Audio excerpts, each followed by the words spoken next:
Hey guys, it's Maymay, and today we're making a gift basket using all the goodies that you see here. Now, if you watch my scripture art journal videos, you'll know that I did a little call to action where I asked you to show someone some love this season, and that's what I'm going to do today with this basket for my postal workers. So I'm going to put it together and show you how I do it. So let's get started. So I have the box opened up and ready to start stuffing. Now this is a box I picked up at Walmart. It comes with the box and the lid, and it actually came with another box inside, so you could get two of these out of one.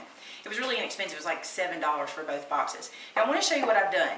The trick to making a box or a basket look really good is height. You want the food and the goodies that you're putting in it to be out of the box. If you just put them in the box, they kind of sink down in and you can't really see them. That's kind of the trick to making these baskets, height. So I took some gift wrap. This is from last year. Now I typically buy new gift wrap every year, but I saved last year's because I use it for wrapping around ornaments and things like that when I put them away. I think it comes in handy as like packing paper. So I saved some gift wrap. I tore it into pieces and wadded it up and put it inside. I'll show you. I just ripped pieces of the gift wrap, wadded it up, and then I tucked it down in. And what this will do is give me like a bed to kind of get more height out of these pieces as I stuff them in. So see, now the chips won't fall into the box and get missing in the action. Okay, now the other thing I like to do is establish kind of a back for the box or the basket that you're doing. You can't do this with everything. If you're doing a basket that has a handle, you can't always do this. You just want to put your taller items to the back to give yourself that false back. But I'm going to use the lid. So the lid I'm just going to take and put to the side and slide the box in it sideways like this. So now the lid can go with us and it becomes the backer for the box, and I think that is a cute way to get started. Now, for height, I also purchased these candy canes to give us some good height in the back. So see these three guys? They're three different heights. I'm going to start with the tallest one, and I'm going to tuck it down in to that paper that I pushed in to kind of make it snug, and that'll hold that in place. Then I'm going to come to the other side and do the same thing. Now if it falls, don't stress, because it might when I'm moving stuff around. We'll just fix it all up as we go. So that adds the second one, and I'll put the other one on this side. Now when you're doing this at home, stand in front of it so you can see what you're doing. But for you guys to be able to see it, I want it to be out of the way. Okay, they don't have to be perfect because we're still going to wrap cellophane and put a big bow. They're going to get hidden a good bit, but I like that it establishes height for me. Now I'm going to push this down in. Now you're probably thinking, that gift wrap paper looks bad, and it does. We're going to fix that too. Now I have this tissue paper that is glittery, and I used it in gift wrapping last year too. I don't get rid of any of this stuff because I like to use it over and over. This I'm going to take and I'm going to tuck in and let it kind of trail around the sides like so. And it's going to become kind of the pretty part on the edges.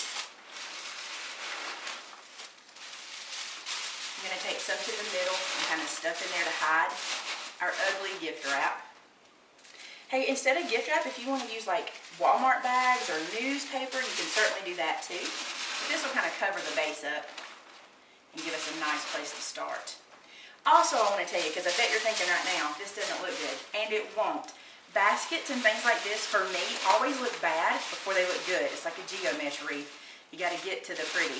So now when I put everything in, I'll have a nice base to kind of squish it into, and it'll look so pretty. All right, so let's start adding goodies. Let's start with the chips. I'm going to stick some back here in the back. Don't worry, all this will press down as we go. So start with maybe 3 rows and use different bags. Don't use all the same ones. So we'll go like that. I'm going to go ahead and add this Terry's orange to the front because I want it to kind of sit in the front center there. Then I've got these crackers. I'm going to start tucking crackers in. And I'm going to fill this up. I have found with these kind of gifts, more is better. So that's why I buy these assorted packs, because I can get a lot more of the goodies that way. And you're just going to load this dude up. Fill it, fill it, fill it. Now I also have all these little cookies that I bought. I'm going to tuck those down in here and there. I don't want the same kind next to each other, so let's put vanilla and let's put chocolate chip in there like that. I'm going to turn it so I can see it just a little bit, make sure I'm loading it in good. Add some of the blue ones to this side. And over to this side. And remember, work with your tallest stuff to the back and bring it to the front. Now you can see I've got the basket nice and full, and I want to show you what I did. I tried to make the pieces kind of go out and not straight up like this, but kind of out, kind of fanned out. And then with this piece being the centerpiece, I even lifted it out of the box a little bit so it can really be shown. Now the next thing I want to do is add some of these little candy canes just for filler, and I'm just going to drop them in. just let them go where they go. And it'll be cute just to add some little colors of red and white here and there. And if you want to be specific, you can certainly place these too, just kind of tuck them in and let them stick out in different places. But I like to use filler candy. This is perfect for those little pieces of chocolate, those mixed candy bar packs. You can pick up the fun size things. This is perfect for that. Now, I'm not a florist or a basket creator. I'm just a crafter, and this is just a gift I like to give.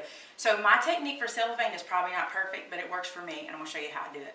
Now, I have the cellophane laying where it is all the way to the back, and I can lift it up above this basket like this, and there's where I'm going to scrunch it together. But for the back part of the cellophane, I'm going to bring it straight up and down. For the front part of the cellophane, I've left it on the roll because I'm going to bring it to the back. So when this basket is done, it'll kind of be at an angle and the bow will be in the back, if that makes sense. So I'm going to cut this off about right here. Now, some other tricks that I like to use are clear packing tape and chenille stems or pipe cleaners. These make life much easier. Let me show you how that works. The first thing I'm going to do is I'm going to bring this back piece of the cellophane up and just lay it over the basket like this. Just let it kind of lay over. By doing this, it lets me work on the sides. And these are what I'm going to do kind of like a present. So I'm going to wrap them around the box to the side. I'm going to do one side and then I'll do the other where you guys can see it. Now, for the first part, I'm going to take the back part of the cellophane and I'm going to bring it to the side of the box. And this is kind of going to act like we do when we gift wrap.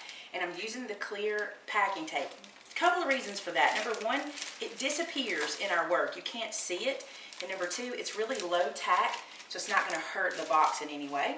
So I've started there, and then I'm going to bring this side up, okay? And then I'll just put a little piece of tape back here to hold it together.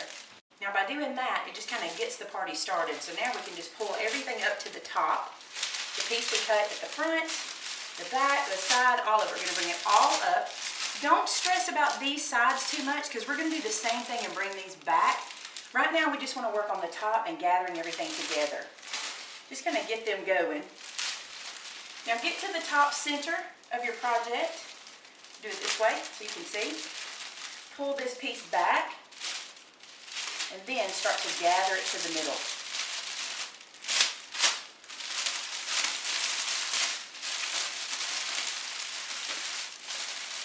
The important part here is keeping this front piece smooth. If you don't keep it smooth, it's hard to see through it. And you want to make sure that you're going to connect everything to the top center. I'm going to turn this sideways and let you guys see it. See how everything's kind of going back? I'll pull this up to the front. Nice and tight. Alright. Now that I have it here, I'm going to go to one of those chenille stems. I'm going to put that into the top. And that's going to be what holds this in place. It's kind of like having four hands because we're using a chenille stem as a hand. Don't worry about making it really, really tight. You can do that when you put the bow on. Plus, this way you can come in and pull and tug and adjust your fluffy parts up here. Okay, so we're getting there. We need to take the sides and wrap them around just like we did earlier. So we're just going to take this section and turn it back and put a piece of tape in the back, and that'll be nice and secure. You won't need a very big piece. You're just going to grab that cellophane and wrap it around and tuck it. And now the side's nice and covered, and do the same thing on the other side. Bring it around and tack it with the tape. Now when I make a bow for a basket like this, I don't like it to be like a big round fluffy bow. I like it to be the classic bow shape. So I just kind of do that by taking some figure eights. There's one figure eight, you can see that there. Now because this is single-sided ribbon, I'm going to have to do a twist back here. I have tutorials showing you how to make bows, so you can check my channel out for that because this will be kind of hard for you to see the way I'm doing this right now. But just remember, if you have single-sided ribbon, be sure to twist the ribbon so you can see the pretty side and not the back side of it. I have a little piece of chenille stem here. I'm just going to connect this here, and we're actually going to cheat this bow. I'm going to show you how I'm going to do that. I find ways to get around the hard stuff. So I've made one little figure eight bow.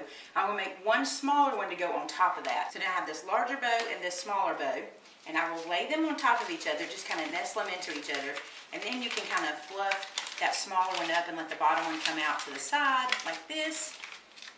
And I'm going to take a full-size chenille stem this time, wrap around the middle, twist it in the back to put those two together to make it look like a bigger bow, but it's not. We didn't do the work of a bigger bow. And now this guy's ready to go into our package. Bring this guy back over. The reason I like to use the chenille stems in the backs of the packages is because when people get them, they don't have to figure out how to untie that bow because it intimidates folks. It's like, how do I get in there? So I twist this with a chenille stem, and I leave the stem, I just tuck it out of the way so it's easy to get to and easy for them to open the package. Now I'm going to trim away this top part to make it all an even size. Just squeeze it all together and slice across is all you got to do. And if you need to give a little haircut, that piece kind of missed my scissors. There we go. So that makes the top nice and even. Kind of spread that out a little bit. And it needs a tag. Now this little tag is one that I made earlier this year, and there are videos for tags on my channel as well if you want to see how to do those. And this one has a little ugly sweater on it. It says this just got ugly. And remember I tell you when I make tags I leave this piece longer because I don't know what I'm going to use the tag on. This way I can put this through the middle of the bow and tie it in the back and have a cute little tag for my basket.